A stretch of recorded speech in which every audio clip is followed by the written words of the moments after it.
tenang dalam lindungannya. Saudara, firman Tuhan kali ini mengambil Mazmur pasal 3 sebagai pembahasan kita. Nah baik, kita mulai dengan background daripada Mazmur pasal 3. Dituliskan dengan jelas, dikatakan Mazmur itu adalah Mazmur karangan Daud ketika ia lari dari Absalom anaknya. Cerita tentang Daud lari dari Absalom itu ada di dalam 2 Samuel pasal 15 sampai pasal 19. Ya, di situ diceritakan dengan begitu jelas peristiwa yang dialami oleh Raja Daud. Dan kalau saya renungkan, maka saya yakin ini adalah pengalaman yang paling menyakitkan hati Daud. Mengapa saya katakan demikian? Karena kali ini yang mau membunuh dia adalah anak kandungnya. Jadi rupanya dari dulu sudah ada ini.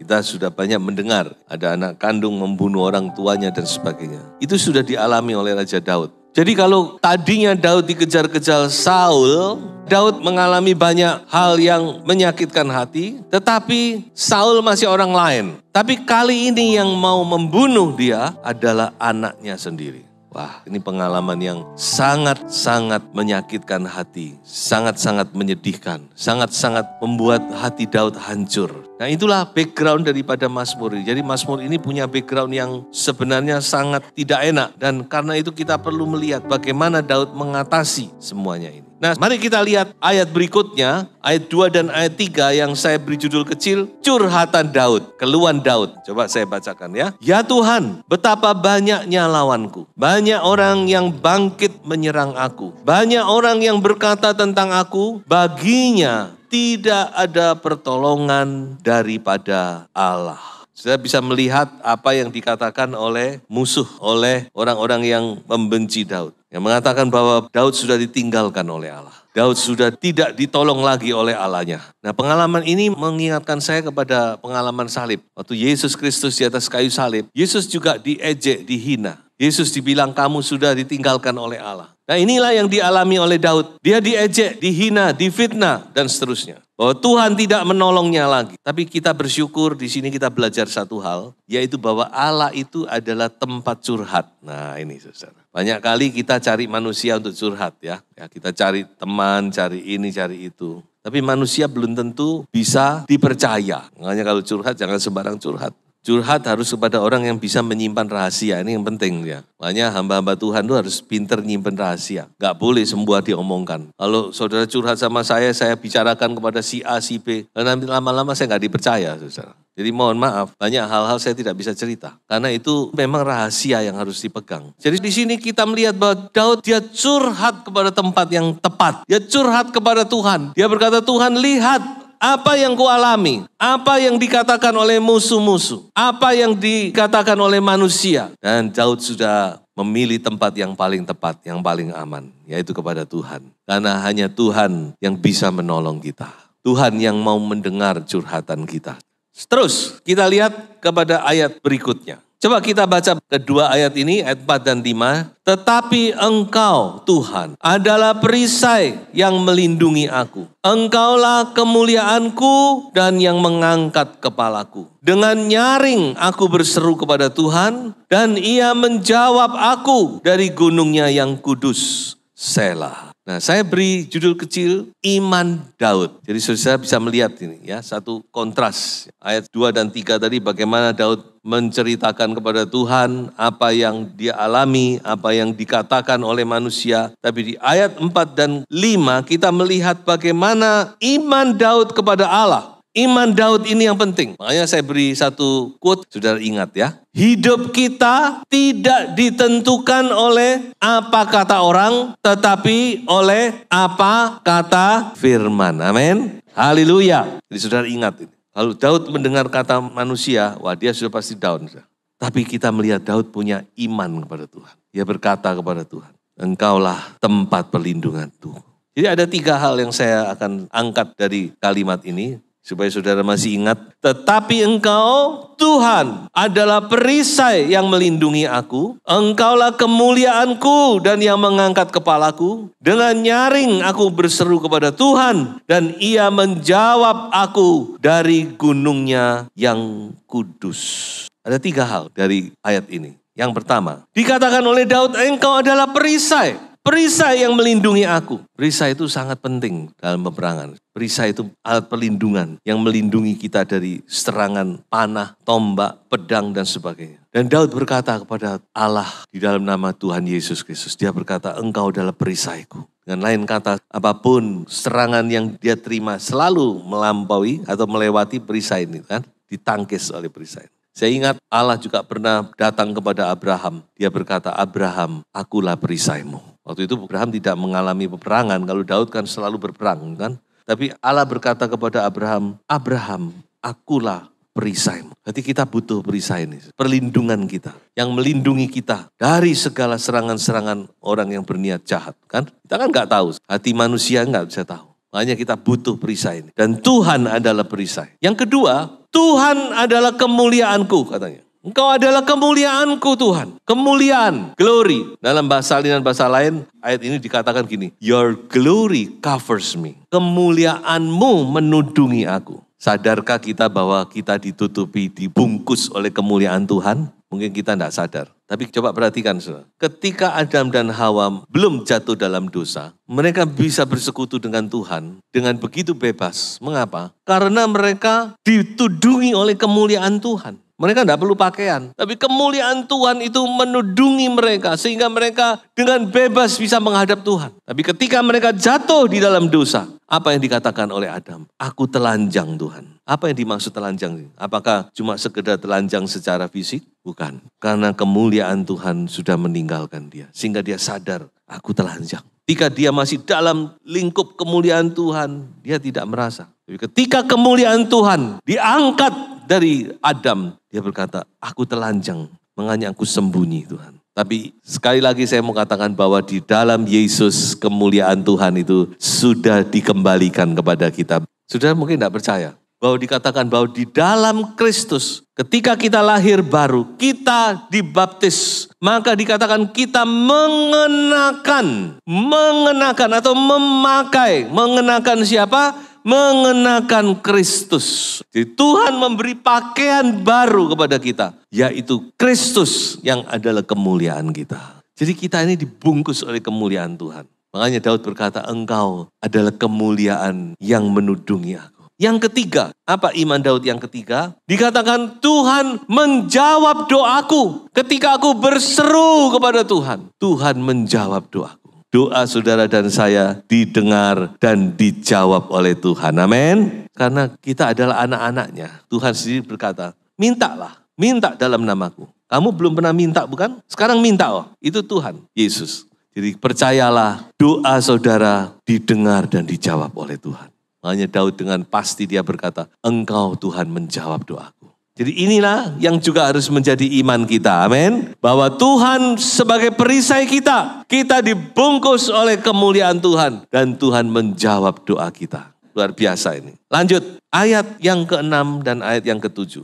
Nah, ayat yang ke-6 dan ayat ke-7 ini adalah situasi hati Daud. Saya bacakan. Aku membaringkan diri lalu tidur. Aku bangun sebab Tuhan menopang aku. Aku tidak takut kepada puluhan ribu orang yang siap mengepung aku.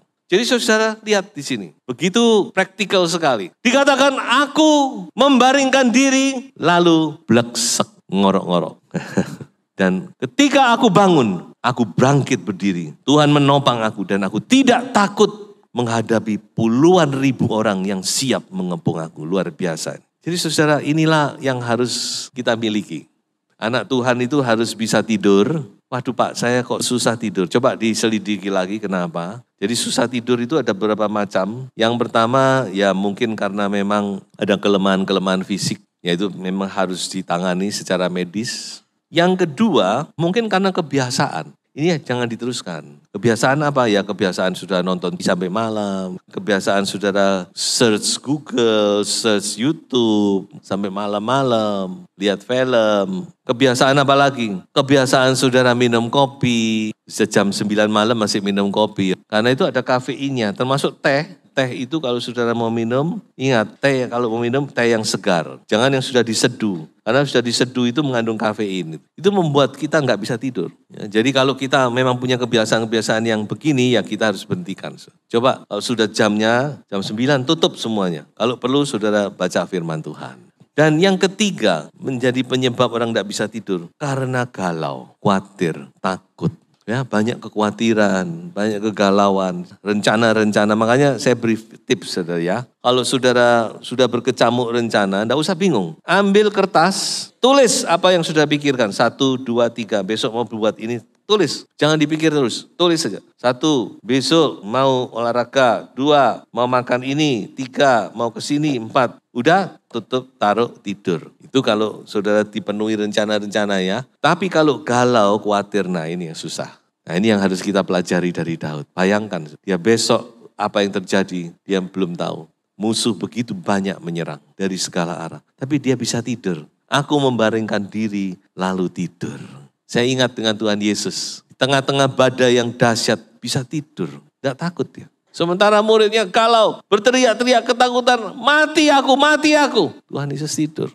Makanya jangan pikul kekhawatiran. Tuhan juga berkata bukan, serahkan khawatirmu. Serahkan kepadaku. Aku yang memperdulikan. Aku yang akan menangani. Belajar berserah kepada Tuhan. Segala ketakutan, kegalauan, kekhawatiran kita. Saya percaya bagi orang yang beriman, kita akan bisa berserah kepada Tuhan. Seperti tadi dikatakan, iman Daud. Dia punya iman, Tuhan yang akan melindungi dia. Dia punya iman bahwa Tuhan yang akan membela dia. Doanya didengar oleh Tuhan. Sebab itu dia bisa tidur nyenyak. Dan yang lebih hebat lagi dia berani bangun. Nah ini juga saudara, banyak orang susah tidur tapi kalau sudah tidur gak berani bangun. Kenapa gak berani bangun? Sudah ditunggu dengan debt collector di depan.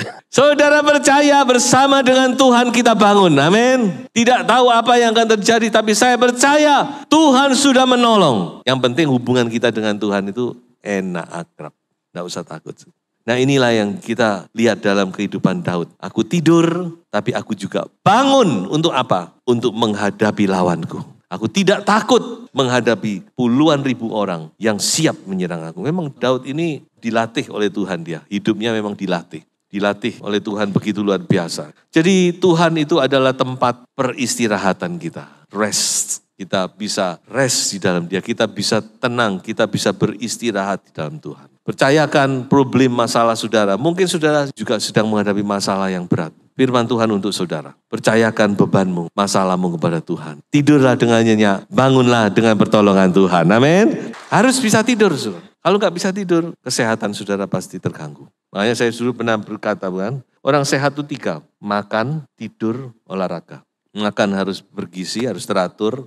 Jangan sembarangan makan, usahakan 4 sehat 5 sempurna. Tidur itu penting. Lebih baik saudara tidur daripada saudara olahraga. Jadi kalau saudara tidak cukup tidur, jangan olahraga. Bahaya, nggak tambah sehat, tambah sakit nanti. Tidur cuma 2-3 jam, bangun lalu renang. Waduh ya masuk angin.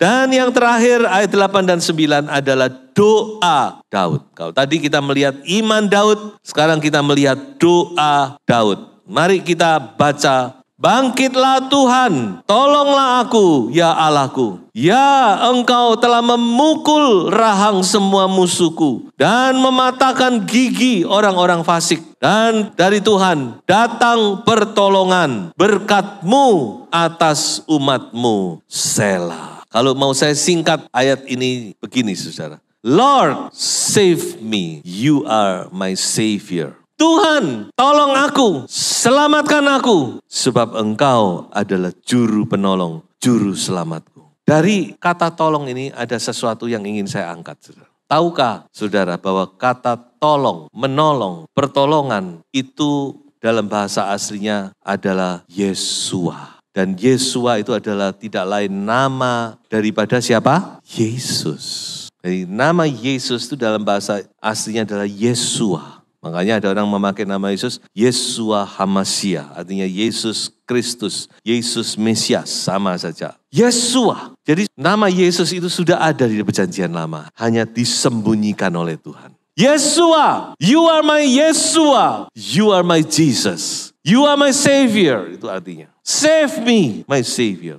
Yesus tolong saya. Saya ingat ini adalah doa dari Petrus ketika dia mau tenggelam. Tidak sempat Bapak kami yang bersemayam dalam surga dalam nama Tuhan Yesus Kristus, bless, ambles. Airnya sudah, mungkin waktu dia muncul sebentar dia berkata, Yesus tolong aku. Haleluya. Dan tangan Tuhan terulur mengangkat Petrus. Saudara-saudaraku, kalau saudara menghadapi masalah yang berat, sudah bisa berdoa dengan doa yang sama. Yesus tolong aku.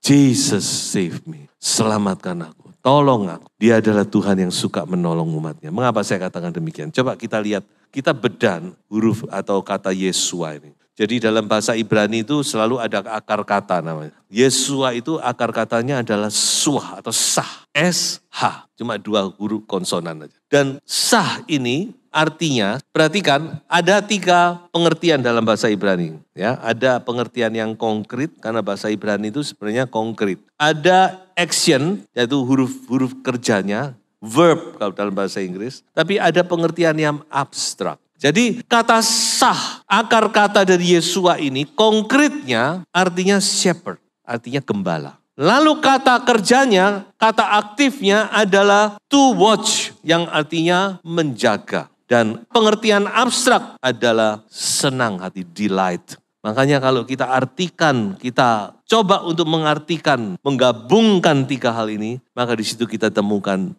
bahwa Yesua itu sebenarnya artinya gembala yang baik itu senang menjaga domba-dombanya. Gembala yang baik senang bersama domba, senang menjaga domba, senang menyertai domba. Itulah Tuhan kita, saudara. Mazmur 23, akulah gembala yang baik, takkan kekurangan kita. Oh haleluya. Dan salah satu ayat daripada Mazmur 23 berkata, sekalipun aku berjalan dalam lembah kekelaman, aku tidak takut bahaya. Sebab engkau besertaku, gadamu dan tongkatmu, itulah yang menghibur aku. Tenang, dalam segala keadaan, tenanglah. Tuhan menyertai kita. Tenanglah dalam lindungannya. Ini pengalaman Daud. Makanya dia bisa menulis Mazmur yang begitu indah. Karena dia alami. Mengiring Tuhan itu gak selalu enak. Siapa bilang mengiring Tuhan itu selalu enak? Selalu kaya raya, diberkati Tuhan, gak kurangan apa-apa, gak pernah sakit, gak pernah ini, gak pernah itu, gak pernah. Firman Tuhan gak pernah begitu. Ayat firman Tuhan juga berkata, kadangkala kita melewati lembah kekelaman, the shadow of death, lembah bayang-bayang maut. Tapi dikatakan, aku tidak takut. Mengapa? Karena gadamu dan tongkatmu selalu menjaga. Makanya luar biasa kata Yesua ini. Yesus, dia juru selamat kita. Dan satu kata lagi, dikatakan Mazmur ini diakhiri dengan sebuah ucapan berkat yang dikatakan berkatmu atas umatmu. Coba kita bedah kata berkat. Apa yang tersembunyi? Kata berkat ini dalam bahasa Ibrani berakah. Kalau saudara-saudara kita ngomong barokah. Ya mirip-mirip memang. Ya, dari Timur Tengah semua, akarnya sama. Berakah, dan terdiri dari 3 konsonan saja, B, R, K. Lalu ada 3 pengertian, sama seperti tadi. Konkretnya, berakah ini adalah artinya lutut. Kata aktifnya adalah berlutut, dan abstraknya baru berkat. Perhatikan ya, lutut, berlutut, berkat. Dan saya gabungkan menjadi berkat Tuhan dicurahkan saat umatnya berdoa. Tuhan Yesus memberkati. Mari kita sama-sama menerima berkat itu. Haleluya. Saudara tetap teguh di dalam Tuhan, karena dialah jawaban dari setiap doa.